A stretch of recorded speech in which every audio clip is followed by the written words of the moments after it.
Hello, Sam Williams here.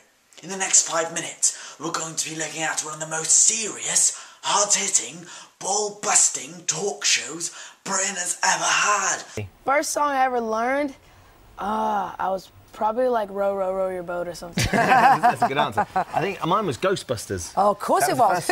Well, maybe it's not hard-hitting, but GMTV was one of the best light entertainment shows on British TV because you've only just woken up to go to work or school.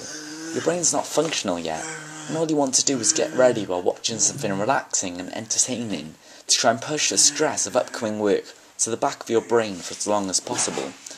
In the morning, you don't want to see some boring TV show or some hard-hitting drama. You want to casually see what's in the news, and to be entertained with what some celebrities are up to, and to maybe listen to a real-life interesting story. GMTV is a light entertainment show that ran from 6 AM to 9:45 AM for 17 years and comprised of national and international news stories, regional news, weather, human interest features and competitions. Up until the mid-2000s, it was the highest rated breakfast show with millions of people tuning in each day. An interesting fact that is until 2009, GMTV was an independent company broadcasting on ITV, with their own production staff and researchers. This gave the show a quality that set it apart from ITV's more low-brow talk shows. GMTV is filmed live, which makes the show seem more honest and up-to-date with the latest news. This also leads to the show feeling more spontaneous and exciting, that at any moment something could go wrong.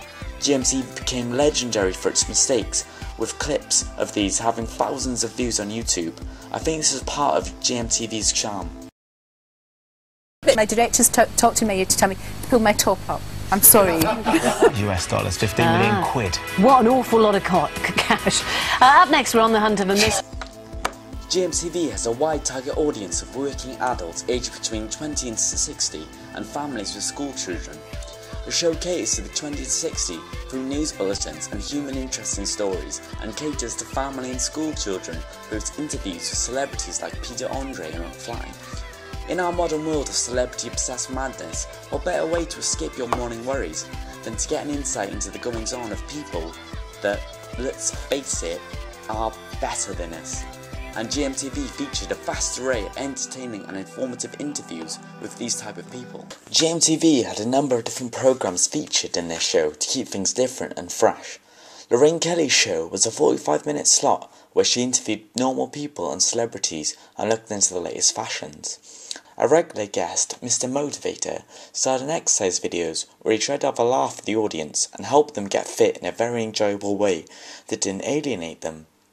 In his heyday, he became a cult icon, starring in a few very memorable adverts. Step 1, get new Radiant Microactive. Step 2, ouch! The set is sparingly furnished, with earthy brown walls and a peaceful picture of London in the background, with flowers and fruit placed around the set. It gives you a warm feeling, which is something you need early in the morning. Everything is easy on the eyes, and you feel relaxed with the comfortable surroundings and that ultra comfy looking sofa. So you've heard my opinion, but what do all the members of the public think? Stan Thompson says, "Poor beyond most people's ability to comprehend." I think one of the best examples of this is when Pete Burns was on Celebrity Big Brother.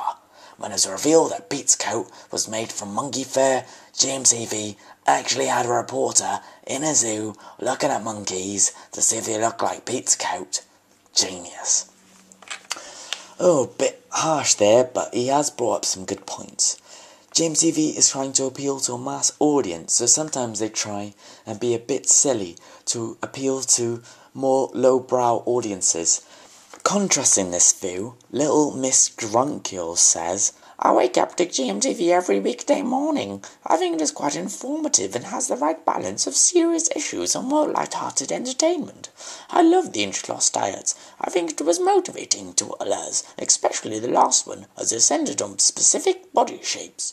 Having a doctor on the programme is a great idea too. He looks at the good and bad points of treatments, which help you decide for yourself. Lorraine Kelly is the icing on the cake.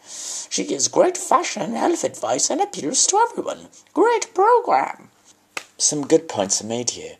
GMTV brought in doctors on the health shows to give credibility to what's being said. which was a great idea as it reassured the audience that this health plan could work for them. Although this review was much in favour of GMTV, her comments disagreed. GMTV is the worst thing on telly. Are you watching the same show, or are you deaf and blind?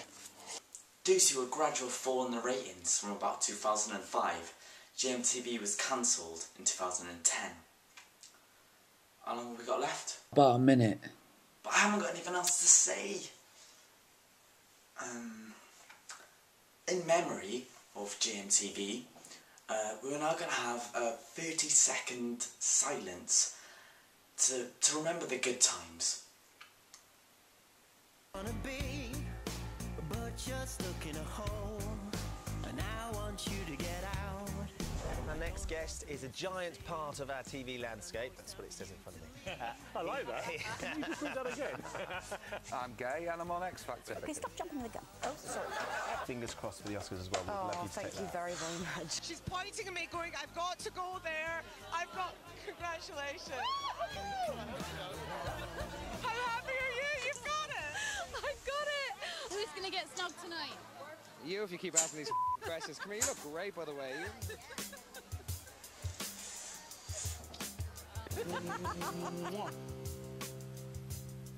Feels so good. You're lying here next to me. Since you went away, my heart breaks.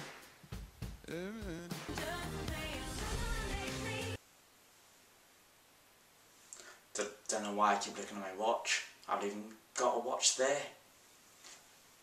I'm going to get bad marks for this, aren't I? I did actually try really hard. It's really late.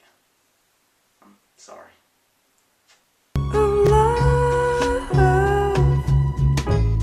You say so much more than just words could